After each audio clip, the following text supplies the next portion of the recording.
Hey man, say man, this bandana the rag. You watching Gasoline TV, the reliable source. I want to give a special shout out, man, and salute. Rest in peace to my grandparents, man.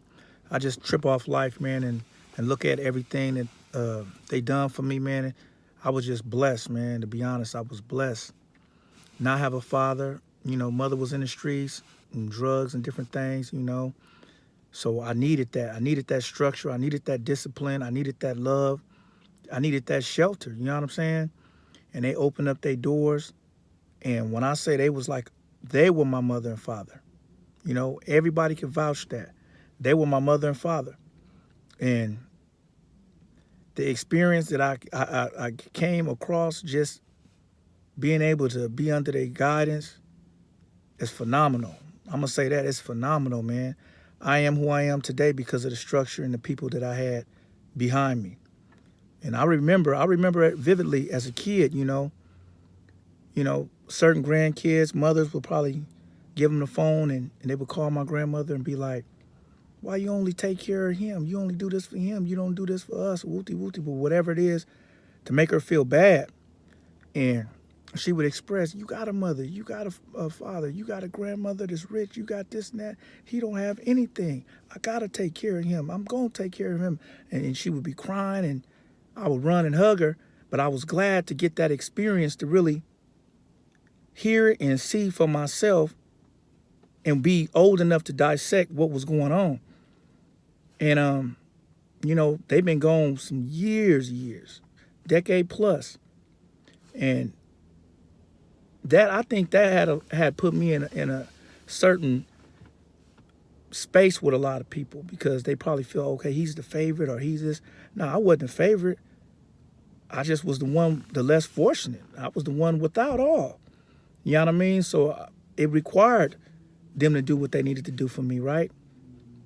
But they seen something special in me. And I'm so glad and grateful and thankful that they seen something special in me because I could have ended up in a foster home. I already ended up dabbling in the streets just based on where we lived at and what was going on around me. But I look at today, I would have been a lot further messed up, man. You know what I mean?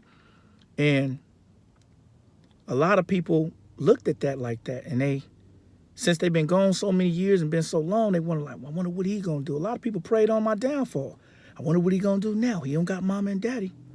What the fuck you mean what I'm gonna do now? I'm gonna keep running this marathon till I tear across the tape. I ain't letting nothing stop me. I use their spirit and everything they taught me and everything they showed me as motivation to do better. And I noticed a lot of people that was probably pushing for that, waiting on my downfall. Y'all circumstances was worse than mine, and you had both parents. You had all the love in the world, and then still end up throwing a brick at the motherfucking basketball court. So, not to sound harsh and not to sound malice, but now this is just reality. You feel me? If we didn't have them in the ghetto, you always had a big mama and grandpa to take you in, to show you the structure, the guidance, and the love. I appreciate that. You feel me? So today, it just got me distant because I remember and I remember. And I just be on my own little page. And a lot of people might think, oh, he act funny, oh, he this, oh, man, he just distant. When a person show you if they in your corner, if they behind you, if you got real people behind you, you know that. If you don't let it stop your campaign. I'd rather be out here alone and strong than sitting here behind some people or around some people that really don't got your best interest, don't really got genuine love for you. That's just want to grow on. So if anybody ever been through that or go through that or live through that, stay focused and stay strong and move on your accord. Because you're going to get to where you need to get to because that's God's plan. You feel what I'm saying? And if you had somebody that believed in you and made you special, anything that the world sees special about me, my grandparents seen I was special first. That's why they took the time out to do what they did. That's why I'm flourishing. That's why I'm in the space I'm in today. I'm not in the best space. I'm not doing great. I'm not doing bad either. You feel what I'm saying?